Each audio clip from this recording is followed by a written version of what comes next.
rejoint pour cette table ronde qui s'annonce passionnante, consacrée à l'Amérique du Sud, de Buenos Aires à Bogota, un continent en ébullition économique. Je m'appelle Patrice Moyon, je suis journaliste en charge des questions économiques à Ouest France. Nous vivons un moment historique, a dit l'économiste Philippe Aghion, professeur au Collège de France hier. Il pensait bien sûr à cette période et aux élections législatives en France, mais nous vivons aussi un moment historique parce que nous sommes confrontés à des défis communs, le changement climatique, la question de la transition démographique. Donc entre l'Europe et l'Amérique du Sud, il y a une histoire commune, parfois tragique. Il y a aussi des langues qui sont laissées en partage. Donc nous allons essayer de comprendre tous ces enjeux en les centrant autour de trois grandes questions: les accords de libre-échange, la question du changement climatique et bien sûr aussi la place des classes moyennes dans la question de la stabilité politique des différents régimes. Alors je vais d'abord me tourner vers Arantxa González Laya. Vous êtes, comme le veut la tradition, vous n'êtes non pas une membre du cercle, mais vous êtes une amie du cercle. Donc il revient à vous, vous êtes l'ancienne ministre des Affaires étrangères espagnole, et il revient à vous la charge de cadrer ce débat. Vous avez quelques minutes. Merci. Merci beaucoup Patrice, merci de cette invitation à être de retour à Aix. Nous sommes dans un monde poussé par deux forces. Une force qui s'appelle l'interdépendance, tu l'as bien mentionné, que ce soit l'économie, que ce soit la finance, que ce soit les climats, mais aussi dans un monde de rivalité géopolitique. Et là, l'Europe et l'Amérique latine se trouvent quelque part dans une tenaille où il y a les États-Unis d'un côté et la Chine de l'autre côté. Et c'est un moment intéressant parce que c'est peut-être là qu'il y a, pour mieux gérer les risques de ces rivalités géopolitiques, de cette brutalisation de l'économie internationale, que l'Europe doit s'appuyer sur l'Amérique latine et que l'Amérique latine doit s'appuyer plus sur l'Europe. Alors, nous avons chacun de nous nos problèmes. En Europe, un problème d'intégration européenne dans un moment de poussées nationalistes. En Amérique latine, des problèmes de gouvernance politique dans un moment de poussées aussi populistes. Mais essayons de trouver les endroits où nous pouvons nous appuyer sur l'Amérique latine et l'Amérique latine peut s'appuyer sur l'Union européenne davantage. Alors pour nous, l'Amérique latine est d'abord une énorme opportunité en termes de changement climatique, vu la capacité de cette région d'absorber CO2. C'est une énorme opportunité pour la diversification de nos chaînes de valeur, pour réduire notre excessive dépendance de la Chine. C'est une opportunité parce que l'Amérique latine est un continent riche en ressources, en matières premières, en lithium, en cuivre, en graphite, en terres rares, tout ce dont on a besoin pour la transition énergétique et pour la transition technologique. Et nous pouvons trouver un nouveau mode de faire où nous avons accès à des matières premières et l'Amérique latine peut faire plus de valeur ajoutée sur la base de ces matières premières. Enfin, le continent latino-américain, c'est la clé pour la sécurité alimentaire dans le monde, un sujet qui n'est pas petit, comme on a vu suite à l'invasion de l'Ukraine par la Russie. Alors regardons du côté de l'Amérique latine et on va voir si nos amis sur le panel sont d'accord ou pas. Je crois que pour l'Amérique latine, l'Union européenne est aussi la manière de réduire les dépendances qu'ils ont vis-à-vis la Chine, mais aussi vis-à-vis les États-Unis, qui est devenu aussi un pôle d'instabilité, notamment politique.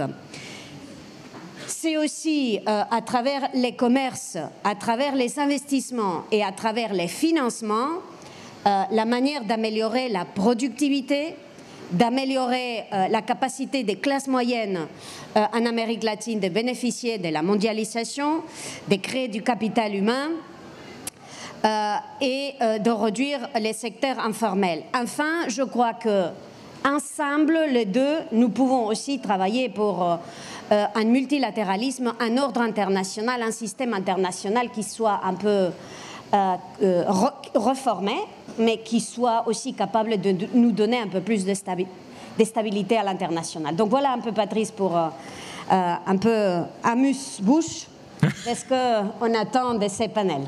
Merci à Arantxa González Laya. Effectivement, comment faire pour sortir de ce face-à-face mortifère entre les États-Unis et la Chine, et comment faire de cette histoire commune aussi des opportunités de part et d'autre. Alors avant peut-être de débat de toutes ces questions, peut-être nous donner une photographie de la situation aujourd'hui, notamment économique, de l'Amérique du Sud. Je me tourne vers vous, Eduardo Cavallo, puisque vous représentez la Banque interaméricaine de développement. Essayez de nous donner en 5 minutes la photographie de ce continent si divers, y compris sur le plan politique. Thank you very much. Merci infiniment de me donner la parole. Bonjour à toutes et à tous. Je suis désolé, je vais parler en anglais. Mon français n'est pas suffisamment bon pour que je puisse parler pendant 5 minutes. Donc, je vais utiliser la langue de Shakespeare. Merci de m'avoir invité. Je tiens à remercier les organisateurs de m'avoir invité. Je vais effectuer un survol de la situation qui prévaut en Amérique latine, dans les Caraïbes. Je vais me concentrer sur l'aspect économique et quels sont les principaux défis que nous devons relever au sein de cette région. La première chose que je voudrais mettre en lumière, c'est que l'Amérique latine et les Caraïbes ont déployé des progrès en matière de stabilité macroéconomique. Alors, ce n'est plus l'Amérique latine des années 80 avec une crise de l'endettement et ce que l'on appelait la décennie perdue. Ce n'est plus l'Amérique latine des années 90 avec une crise financière qui sévissait, de l'instabilité macroéconomique liée à ces crises. Je dois dire que nous avons effectué des avancées. Bien sûr, il y a des exceptions parce que c'est une région hétérogène, mais nous avons effectué des avancées lorsqu'il s'agit de stabiliser l'économie. Alors, le problème, c'est la croissance.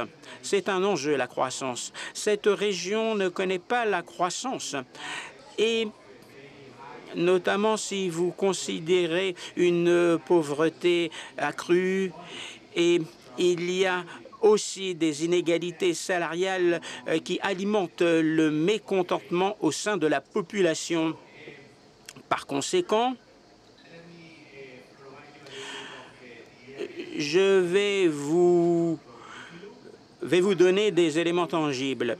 Alors, on dit que le continent ne croît pas. Si vous regardez les 50 dernières années, la croissance moyenne du PIB en Amérique latine s'est chiffrée à 1,8% par an en moyenne. C'est une moyenne sur une longue période de temps.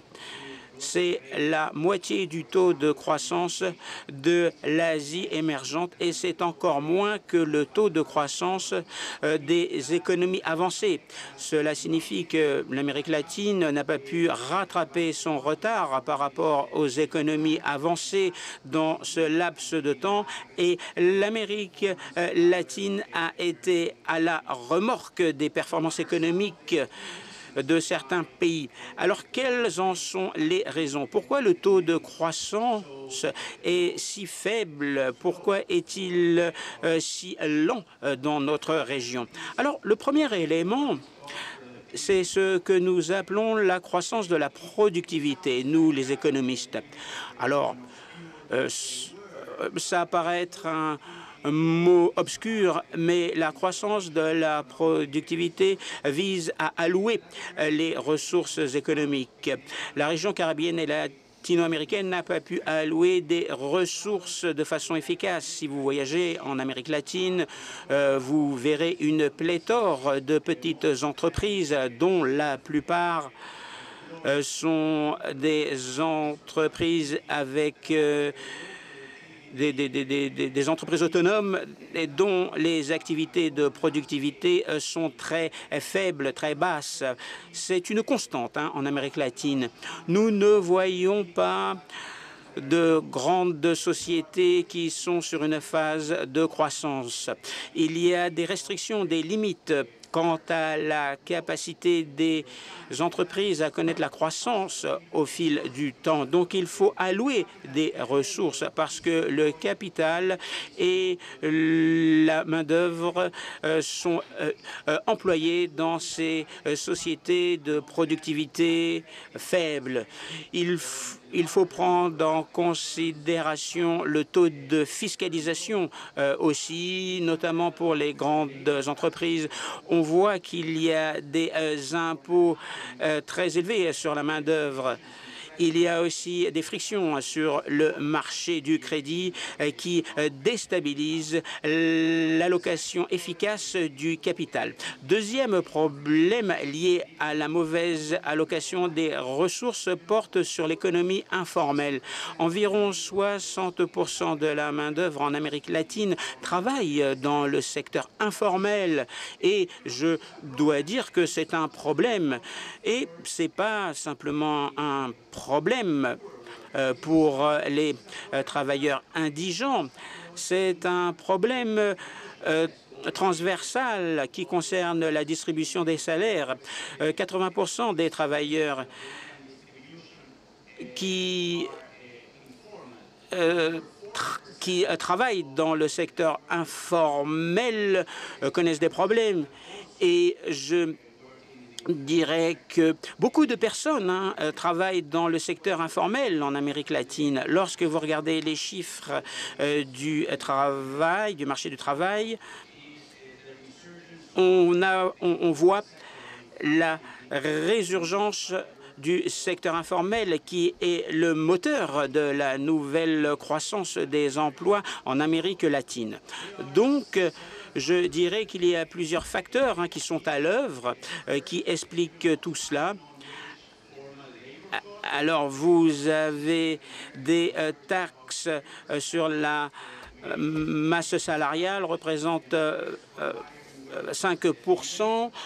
Il y a aussi l'emploi de travailleurs illégaux. Nous avons des programmes d'assistance qui sont disponibles uniquement pour les travailleurs dans le secteur informel. Et je dirais que ces programmes sont dotés de bonnes intentions qui sont efficaces pour réduire la pauvreté, les inégalités, mais un impact négatif sur le secteur informel des travailleurs. Parce que si Suite sur ces questions-là, si vous le voulez, peut-être si vous acceptez de conclure. Let me close. So Oui, je vais conclure. Alors, si les travailleurs informels acceptent un emploi formel, ils vont perdre des prestations. Ensuite, il faut prendre en considération le capital humain, la mauvaise qualité de l'instruction, et je vais parler de cela tout au cours du débat. Merci en tout cas de m'avoir écouté. Merci Eduardo Cavallo. Je me tourne vers vous, Mario Teppo. Vous êtes directrice générale de CNP Assurance. Vous êtes présente en Argentine, vous êtes présente aussi au Brésil. Eduardo Cavallo, justement, vient d'insister sur le fait que 60% des travailleurs sont dans le secteur informel. Comment est-ce que vous voyez notamment la question, la place des classes moyennes comme facteur à la fois de stabilité politique et puis aussi de croissance à travers vos activités? Vous avez 5 petites minutes. Merci beaucoup. Bonjour à toutes et à tous. Donc c'est vrai que déjà merci pour cette invitation parce que ça, côté CNP Assurance, l'Amérique latine c'est vraiment un continent qui nous tient à cœur. Juste pour vous partager quelques chiffres, au Brésil en fait on est la première entreprise française en termes de résultats nets et on représente le 3e assureur au Brésil. Donc c'est vrai qu'aujourd'hui on travaille avec la Caixa Econômica Federal qui est la 3e banque du Brésil, qui est une banque publique. Et on a diversifié nos partenariats depuis environ 2 ans. Donc maintenant, on travaille aussi avec Correios, donc le courrier brésilien. Et on vient de signer cette semaine un accord avec Banco de Brasilia. Le fait de travailler avec l'ensemble de ces banques, ça nous permet d'adresser toutes les strates de la population. C'est vrai que les banques ont une très bonne vision de la population. C'est des fins connaisseurs de l'économie. Et avec nos 14 millions d'assurés, ça nous permet d'avoir des propos au plus près du terrain. Ce Ce que j'aimerais du coup partager avec vous aujourd'hui, c'est ma conviction que l'assurance a un vrai rôle à jouer pour accompagner l'émergence de cette classe moyenne face aux nombreux défis auxquels cette classe moyenne doit faire face. Alors bien sûr, on a parlé de l'économie informelle, qui est un point important, l'accès à la formation supérieure, qui est aussi un sujet, et l'environnement. Donc la question, c'est que de notre côté, on s'est posé la question de comment on pouvait accompagner cette classe moyenne et de quels défis nous parlons. Donc c'est vrai que le Brésil, c'est un produit avec quand même de multifacettes, qui a connu une très belle croissance, où parfois le développement économique a pu être fait au détriment des enjeux environnementaux. Et en même temps, c'est un pays qui est un des plus inégalitaires au monde. Pour relier les mondes, et c'est vraiment le thème de ces journées à Aix, on est convaincu qu'il faut permettre à cette population la plus pauvre de s'émanciper, de réduire les écarts avec les plus riches. Et pour cela, le socle social qu'on propose avec l'assurance, on estime que c'est vraiment une bonne solution. Alors, les défis auxquels on fait face. Donc, c'est vrai que le poids de cette économie informelle, le problème, c'est qu'au Brésil, ça représente 40% de l'économie. Et du coup, la difficulté, c'est que toute cette population qui est dans l'économie informelle, elle n'a pas accès à la protection sociale. Par ailleurs, il y a un niveau d'inflation qui est élevé. Alors en Argentine, on n'en parle même pas. Au Brésil, ça reste quand même à des niveaux soutenus autour de 10%. Et donc, ça impacte le revenu réel. Le troisième défi, c'est le manque de formation. Et en fait, ça réduit l'employabilité de la population. Donc, au-delà de cette réalité complexe d'un point de vue macroéconomique, l'objectif, c'est de voir comment l'assurance peut être un filet de protection pour cette population. En fait, quand on veut entreprendre, quand on veut créer de la croissance, il faut prendre des risques. Et prendre des risques, ça veut dire aussi être couvert et donc avoir des protections. Pour illustrer mes propos, c'est vrai qu'au Brésil, on voit des fois que quand même les structures familiales peuvent être très dépendantes d'une seule source de revenus. Et quand on a une seule source de revenus, dès qu'on a un accident de la vie, ça peut être la maladie, ça peut être des décès, mais on peut très vite basculer dans la précarisation. Donc l'objectif par l'assurance, donc au-delà des offres classiques qu'on trouve en Europe, de la même façon qu'on trouve en Amérique latine, on estime que c'est important de développer la micro-assurance. Pourquoi la micro-assurance? Pour faire face vraiment à ces deux risques qui sont l'accès à des soins de qualité et comment on peut protéger sa famille en cas de décès. Donc on a développé chez CNP des offres, deux types d'offres sur cette micro-assurance qui sont très accessibles financièrement, parce que c'est bien tout l'objet, c'est le coût de cette protection. Pour vous donner un ordre d'idée, c'est des produits qui sont autour de 2 €, à partir de 2 € par mois, et aussi l'accès à ces produits-là. Parce que en fait, c'est la démarche pour aller acheter un produit d'assurance. Donc, il est forcément disponible dans les réseaux classiques des banques, mais il est aussi accessible dans des bureaux de poste ou, alors au Brésil, c'est toujours un sujet très particulier, mais dans des points de loterie. Donc voilà, on peut acheter de l'assurance de façon assez accessible pour tout le monde. Parfait. Vous aviez quelque chose à ajouter? Non, mais c'est vrai que après on voit toute l'énergie formidable qui se dégage de ce continent et voilà, l'idée c'est comment on peut aider, accompagner et l'assurance est un élément clé dans l'accompagnement de l'émergence de cette classe moyenne. Merci donc d'avoir donné, Mario Tepo, des solutions concrètes. Je me tourne vers vous, Mariana Campos. Vous représentez Mexico Evalua. Le Mexique vient de se doter d'une nouvelle présidente qui avait travaillé pour le GIEC. Le Mexique est aussi le premier partenaire commercial des États-Unis. On a beaucoup parlé des questions de délocalisation et de relocalisation à la suite du Covid en Europe. Vous vouliez insister un peu sur cette question? Merci. La parole est à vous. Thank you so much. Merci infiniment de me donner la parole. Alors, tout d'abord, je vais vous donner des éléments contextuels du Mexique. Le Mexique a ouvert son économie depuis bien longtemps déjà, mais en fait c'est récent. On pense que c'est longtemps. C'est en fait au début des années 90. Avant, le Mexique c'était une économie fermée et cela a été rendu possible par l'ALENA parce que ça a été une transition pour ouvrir notre économie et pour tirer parti de la mondialisation. Alors, le résultat, c'est que le Mexique a augmenter ses exportations de biens et de services, à attirer des investissements internationaux, des investissements directs étrangers. Donc notre économie a obtenu ou est montée en puissance avec l'ALENA.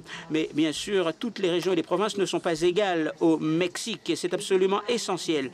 Si on divise tous ces bénéfices, si on désagrège tous ces bénéfices, je dirais qu'il y avait des chaînes de production avec les États-Unis qui étaient liées à l'ALENA et ces chaînes de production ont pu croître, notamment au sud du Mexique. Il y a aussi une économie informelle. Il y a deux types de Mexique. Un Mexique qui est très productif et un autre Mexique avec beaucoup d'informalité, beaucoup de travail informel. Et donc, c'est une région qui est moins productive.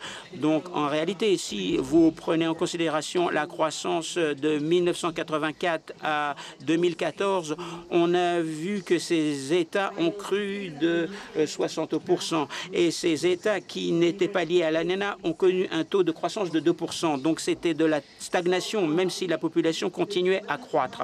Alors, l'un des problèmes de cette situation, c'est qu'il s'agit d'améliorer ces bénéfices. Comment ces bénéfices peuvent percoler vers d'autres régions du Mexique et comment gérer cette économie informelle. Il y a beaucoup de questions liées à la politique que nous devons appréhender afin de pouvoir aborder tous ces enjeux. Alors, je dirais que l'ALENA nous a permis à notre économie de croître. Ça a été un moteur économique, mais bien sûr, nous avons besoin d'un coup de fouet parce que si vous regardez la croissance du Mexique entre 2000 et 2022, si on dirait que le niveau de vie a été parfois un petit peu plus bas. Et le Mexique a connu une croissance d'en deçà de 2%. Donc on doit travailler sur l'économie, donner un coup de fouet à l'économie. Nous avons le traité UMCA. C'est une opportunité remarquable, notamment dans la croissance locale. Alors, nous connaissons des limites liées à la production. Il faut parler du secteur de l'énergie. C'est l'un des principaux défis au Mexique. Historiquement, nous n'avons pas investi suffisamment dans l'énergie, un secteur contrôlé par l'État avec des monopoles de l'énergie dans le domaine de l'électricité et dans le domaine du pétrole. Donc, il y a une demande accrue. Et en fait, il n'y a pas d'adéquation entre l'offre et la demande liée à l'énergie. Les investissements privés ont été quelque peu contenus et les investissements publics ne peuvent pas croître. Si on regarde par exemple les chiffres, le budget public qui investit dans l'électricité a été réduit dans la production de l'énergie, dans le transport et dans la distribution de l'énergie. Et comme je l'ai dit déjà, l'investissement privé n'est pas une réalité, c'est une question politique, c'est un enjeu politique. Nous avons conçu les infrastructures pour rendre tout cela possible depuis 2014, mais en 2018, avec le gouvernement de l'époque, ces infrastructures ont été mises en place pour permettre au secteur privé de prospérer. Mais malheureusement, il y a eu des limites et il y a eu une pause. Donc, que va-t-on faire? Est-ce qu'on va arrêter la transition énergétique? Est-ce que l'on va arrêter l'investissement privé? Avec ce nouveau gouvernement, nous faisons face à tous ces problèmes. Nous devons renforcer l'approvisionnement en énergie. Il faut fournir des prix abordables liés à l'énergie. L'énergie est essentielle. La transition énergétique est absolument essentielle, notamment avec l'approvisionnement en énergie solaire et éolienne. Ce sont les pistes que nous devons suivre. Nous avons un problème aussi avec l'eau. Nous avons sous-investi dans le domaine de l'eau.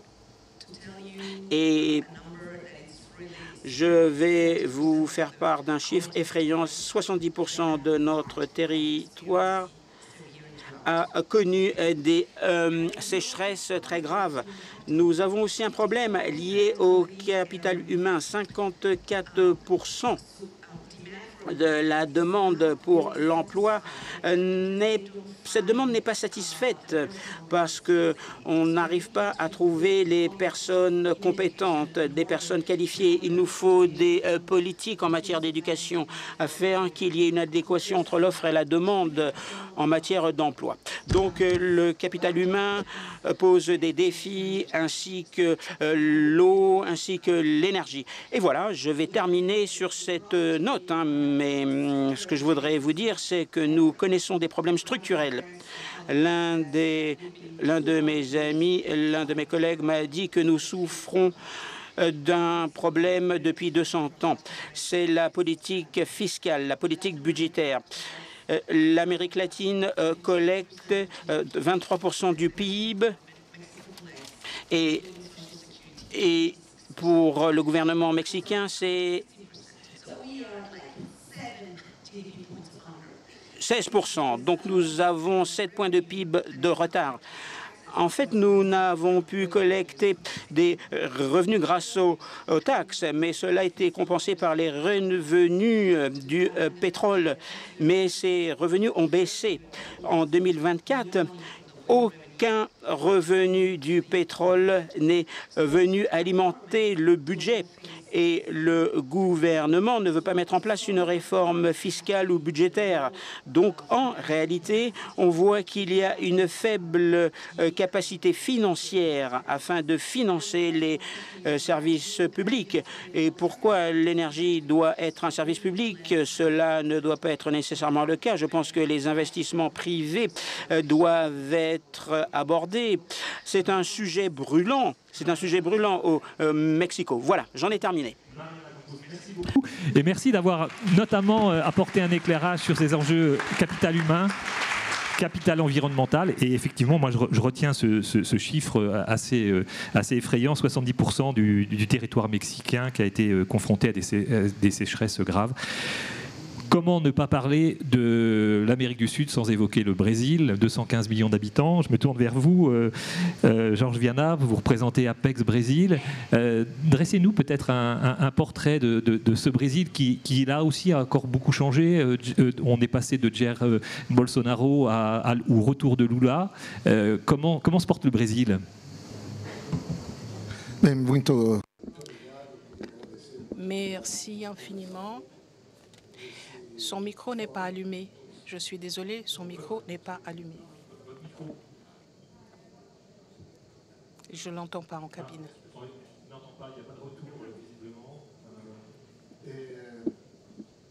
Est-ce que ça marche?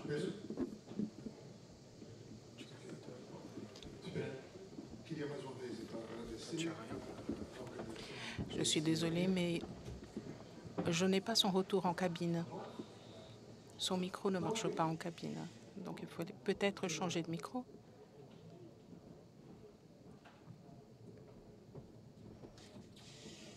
Est-ce que ça va?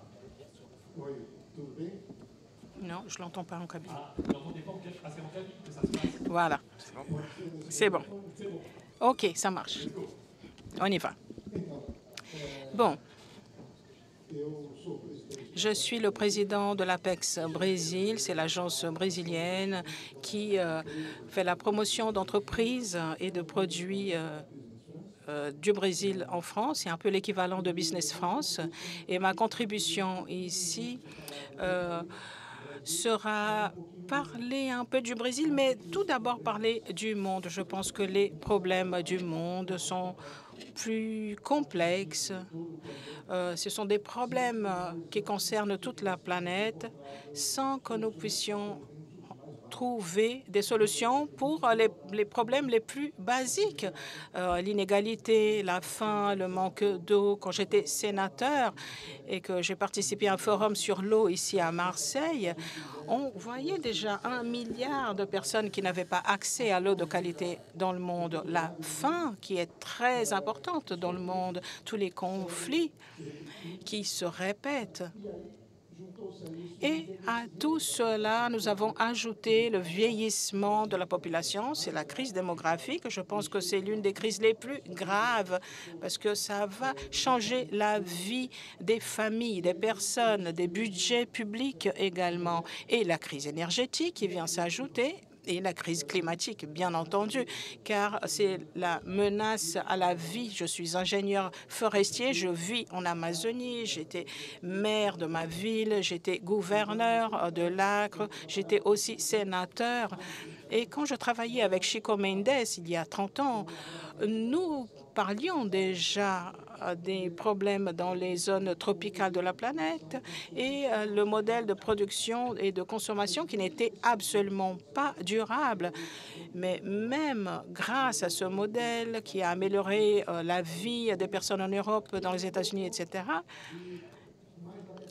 ce modèle n'a pas servi à plus de la moitié de la population de la planète. Et donc, c'est devenu un grand problème, car une grande partie de la crise climatique vient de ces pays et nous pouvons également parler de la Chine et d'autres pays en Asie. Et nous, en Amérique latine, qui n'étions pas les responsables des émissions, il va falloir que nous payions une facture très salée pour réduire les éductions. Les événements climatiques sont là, présents, également au Brésil. Et soyez sûrs, dans les pays tropicaux, ces événements climatiques extrêmes seront encore plus graves. Et c'est la situation que nous allons affronter. Je suis enchantée avec le niveau des débats ici. J'aimerais vraiment revenir ici pour parler ou pour assister à ces tables rondes, mais parce que le Brésil, qui avait une image terrible en Europe et dans le monde, nous avions un gouvernement comme nous voyons dans tous les pays du monde, et même en Europe, la population est un peu fatiguée, a créé un récit différent avec les médias sociaux et finalement laisser la place à des populistes qui sont arrivés au pouvoir. L'ex-président au Brésil était le pire député en 30 ans et il était le pire dans notre Parlement. Et il a quand même réussi à accéder à la présidence. Il a doublé la déforestation. Il y a eu une grande partie de la population qui est revenue vers la grande pauvreté. Heureusement, grâce au peuple brésilien, le président Lula est revenu. C'est un 3e mandat. C'est un cas unique au Brésil, quelqu'un qui a été élu 3 fois. Et il est revenu avec beaucoup de force, beaucoup de disposition. Et là, il veut que le Brésil soit encore une nouvelle fois un protagonisme. Le Brésil produit beaucoup d'aliments. Il est un peu derrière l'Union européenne dans son ensemble, mais nous sommes des grands producteurs, un grand exportateur. Nous avons une grande biodiversité. 25% de la biodiversité de la planète est au Brésil, 12% de l'eau douce, beaucoup de minerais et une capacité de production d'aliments énorme. C'est la plus grande référence en ce qui concerne l'énergie durable. 85% du mix énergétique est durable au Brésil. Et nous serons éventuellement leaders aussi de l'hydrogène vert, éventuellement même exportateurs. L'année prochaine sera l'année de la France et du Brésil en France et de la France au Brésil. Je reviendrai pour parler des opportunités, des investissements au Brésil, car le président Lula a créé le plus grand programme social au monde, 50 000 millions, 1 000 millions d'euros, 400 millions d'euros pour attirer des investissements en logistique, dans des actions pour la production d'aliments et un processus d'une nouvelle industrialisation. Et donc, il y a beaucoup d'opportunités. Je suis très heureux de voir que le Brésil est à nouveau un protagoniste. Il ne fait plus partie du problème, mais maintenant, il fait partie de la solution. Et il est très important que la France puisse être plus présente au Brésil, car le Brésil peut aider à affronter la crise climatique. Je ne sais pas si je peux encore ajouter quelque chose. J'aimerais dire que nous sommes la plus grande économie d'Amérique latine. Nous avons créé le Mercosur. Et depuis 20 ans, nous essayons de conclure l'accord de libre-échange avec l'Union européenne. Je sais que la France a une position un peu contraire à cet accord, mais nous sommes peut-être très proches d'une fenêtre d'opportunité. Nous pourrons peut-être conclure cet accord sans créer des problèmes pour l'Union européenne. Mais nous allons créer le plus grand accord de libre-échange au monde, car nous serons 700 millions de personnes. Et nous allons à nouveau réunir une région très riche en matières premières avec un grand consommateur et acheteur qu'est l'Union européenne. Donc, le président Lula veut dépenser de l'énergie pour que cet accord soit définitivement créé. Et cela va changer l'histoire d'Amérique du Sud et également de l'Europe. Merci de ce plaidoyer en faveur des accords de libre-échange. Justement, mais comme vous l'avez souligné, cet accord avec le pays du Mercosur est très controversé, notamment en France. Je me tourne vers vous, Mariana Campos. Vous avez évoqué justement le bilan positif de l'ALENA. Qu'est-ce qui pourrait permettre de sortir dépasser les contradictions aujourd'hui autour de cet accord du Mercosur, à partir de cette expérience de l'ALENA? Qu'est-ce qui pourrait permettre d'avancer vers une ratification, parce qu'il a été signé? Yes, Tout d'abord, je dirais que nos problèmes au Mexique sont plutôt politiques qu'économiques. Ce n'est pas que nous n'avons pas de problèmes économiques, mais nous avons les solutions pour résoudre ces problèmes. Eduardo disait que les bénéfices, les avantages en Amérique latine ont été répartis de manière inégale et cela crée du mécontentement. On ne peut pas avancer sans prendre en compte cette donnée parce que mécontentement, ce ressentiment a donné lieu à des mouvements politiques qui prônent l'autocratie et qui sapent la démocratie. Ce qu'il faut voir au Mexique, c'est la question de la sécurité sociale. Il s'agit d'un élément essentiel. Si nous avions une bonne conception pour une sécurité sociale universelle, notre histoire aurait été toute différente et les résultats de l'ALENA auraient été tout différents aussi. Au Mexique, un architecte, un médecin, un professionnel libéral n'a pas l'obligation. Ces professions libérales n'ont pas de l'employeur. Personne contribue donc pour qu'il soit immatriculé à la sécurité sociale. Cela génère donc une situation d'informalité des personnes qui vont vieillir sans avoir cotisé à la retraite. C'est un problème que nous devrons résoudre. La sécurité sociale ne peut pas dépendre à l'avenir du statut face à l'emploi. Il faut des cotisations de la part des travailleurs et de l'État à la retraite.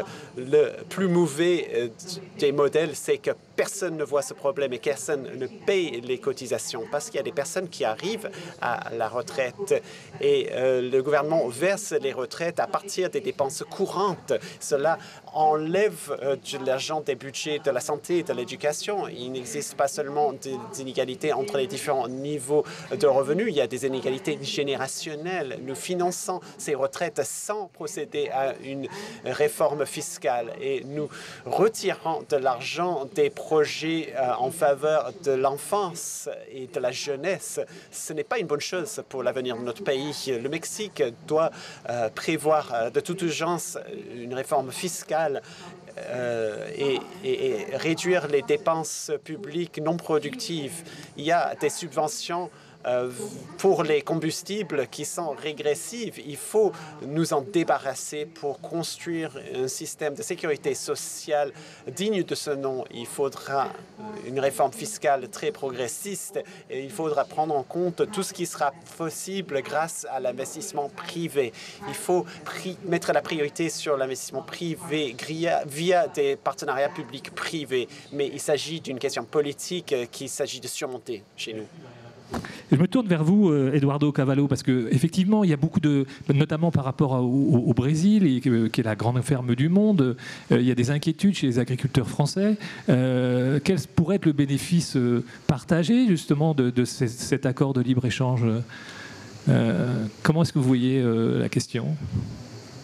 Comment trouver une solution, comment dépasser les contradictions actuelles sur cet accord?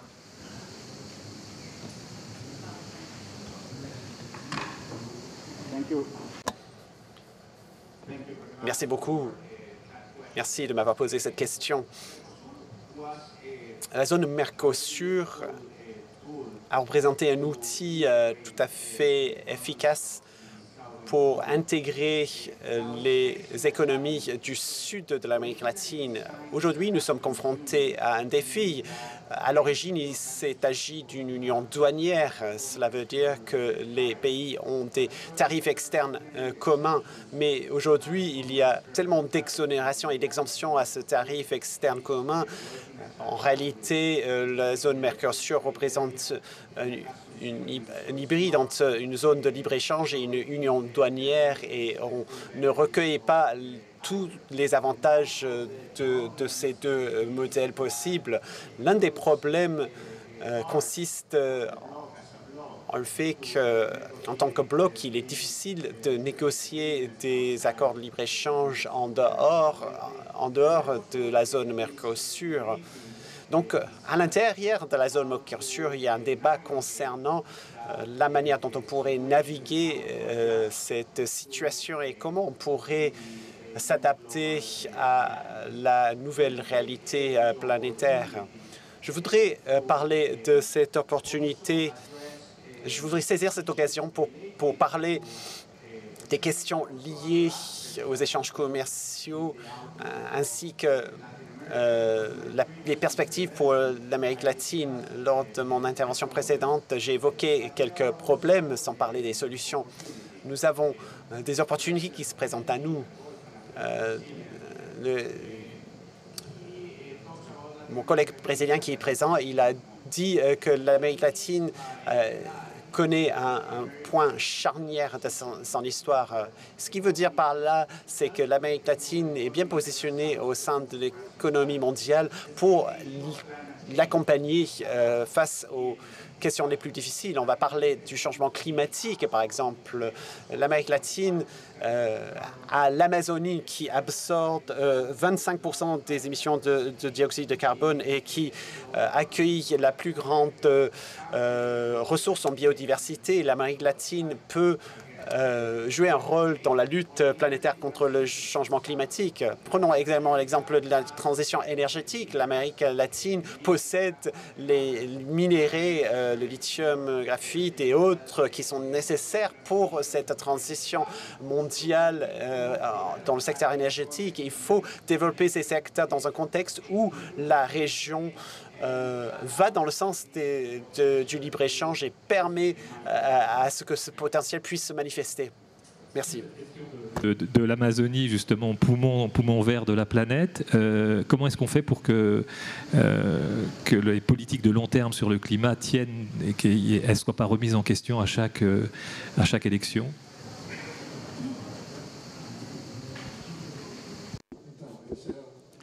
C'est une excellente question. Nous avons 30 millions des 200 millions de Brésiliens qui vivent en Amazonie. Il s'agit de la région peut-être l'une des plus riches de la planète en tant que ressources, mais il y a beaucoup de pauvreté dans cette région.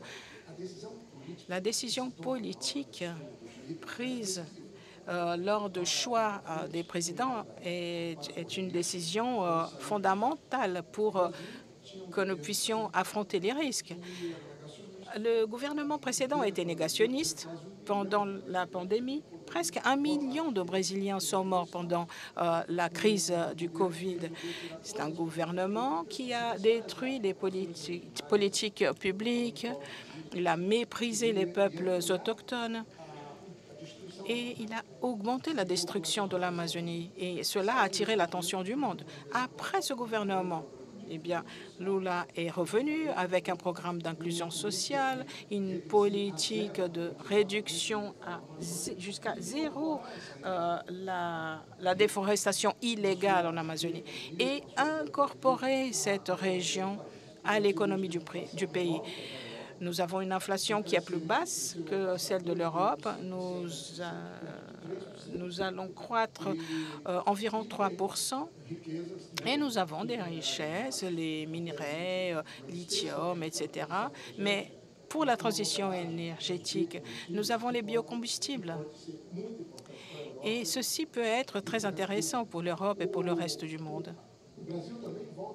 Le Brésil est également un protagoniste car nous sommes les présidents du G20. Nous aurons la COP 30 en Amazonie l'année prochaine. Et tout cet ensemble de situations et d'événements crée un environnement à partir d'une décision politique de la population pour que nous puissions aider le monde à affronter les défis complexes qui se présentent à nous. Il y a également les défis liés à la connectivité, à l'intelligence artificielle. Il faut aussi prendre ça en considération.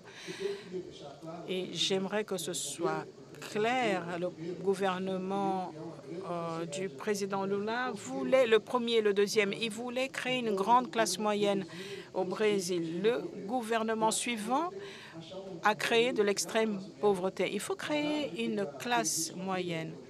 Il faut que la vie dans la planète ne soit plus en risque. Il faut avoir des politiques publiques capables de voir cette crise démographique. L'Europe peut perdre la moitié de sa population dans les prochaines décennies. En Afrique,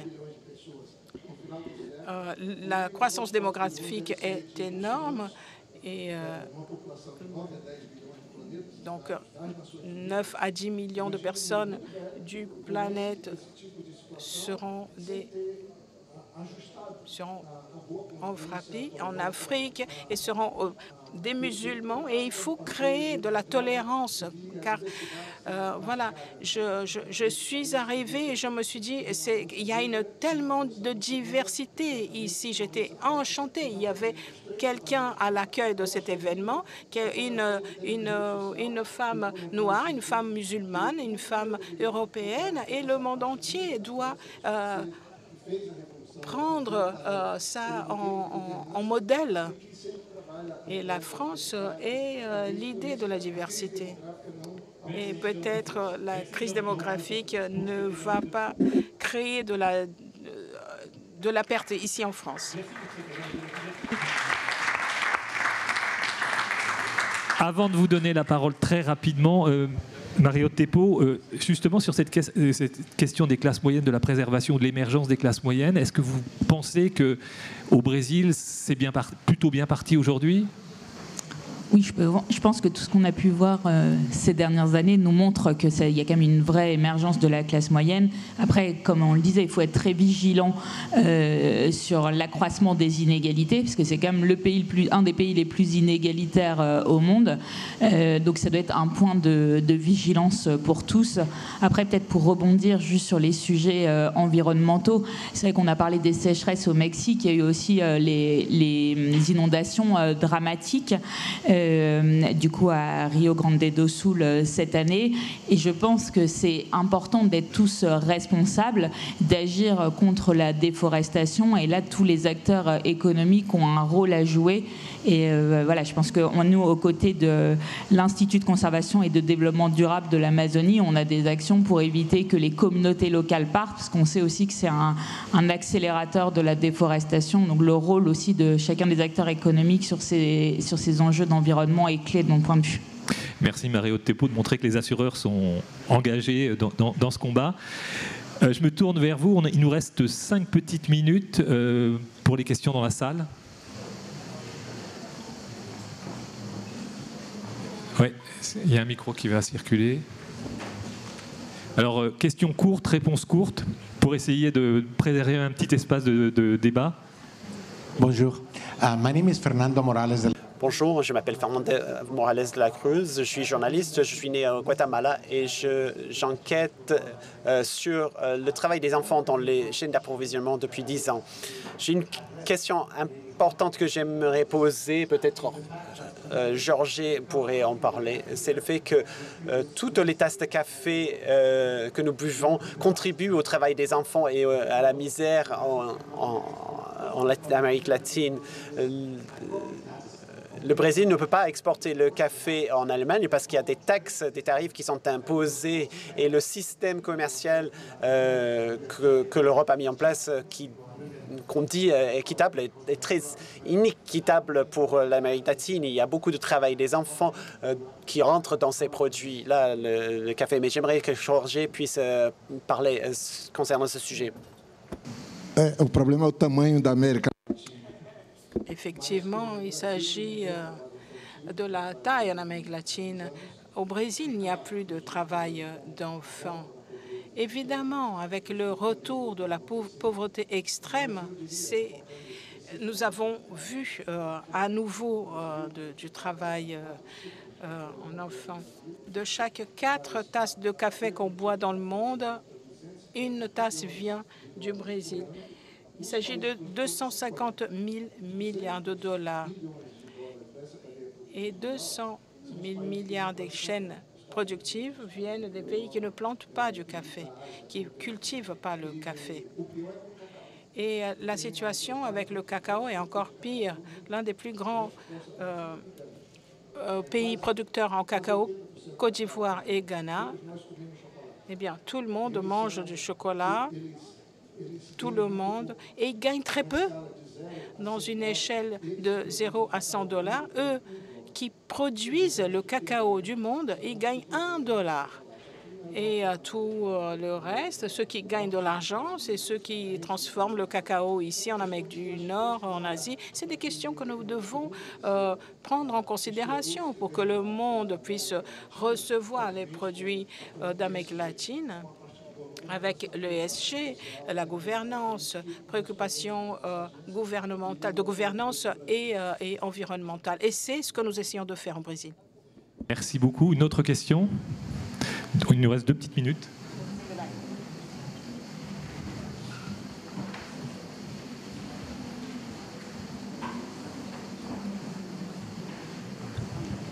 Merci. Bonjour. Ébullition économique rime malheureusement avec corruption. Donc j'aimerais avoir quelles sont les propositions, les solutions qui peuvent être émises pour lutter contre ce fléau qui est un véritable frein au développement économique de l'Amérique latine notamment. Mariana Campos? Yes. Well, that's a huge. Oui, il s'agit d'un problème énorme contre lequel il faut lutter et on n'a pas réussi ce pari. La criminalité explose au Mexique et il faut prendre cela en compte parce que la criminalité représente une taxe quelque part imposée sur les entreprises. Il s'agit d'un fardeau économique, mais un fardeau dans tous les sens. C'est comme un cancer pour nos économies. Aujourd'hui, nous avons une réforme constitutionnelle qui est affreuse à mon sens. Le régime actuel propose au Congrès une réforme qui vise à faire élire les juges par vote, par votation directe, et cela va détruire la carrière professionnelle des juges. Et on n'a pas besoin de cette initiative. Pas du tout. Les juges doivent faire les enquêtes contre la criminalité. Il ne faut pas qu'ils soient désignés par un processus politique. Cela va augmenter la corruption. Et ce que j'essaie de dire par là, c'est que nous allons dans le mauvais sens. Plutôt que de renforcer la gouvernance de nos institutions, plutôt que de lutter contre la corruption et la criminalité, nous allons dans le sens contraire, malheureusement. Et je pense que cela représente un risque important que nous devrons suivre. Je ne sais pas si cela se passe de la même manière dans d'autres pays de l'Amérique latine, mais c'est le cas au Mexique. Ce sera le mot de la fin. Merci d'avoir insisté, d'avoir conclu en fait sur cette question de l'importance de l'état de droit pour permettre des transformations écologiques et sociales. Sans état de droit, on ne peut rien faire. Donc merci à Arantxa González Laya, merci à Eduardo Cavallo, merci à Mario Tepo, merci à Mariana Campos, à Georges Viana d'avoir participé à cette table ronde. On aurait eu tant de choses à dire, tellement d'autres choses à dire.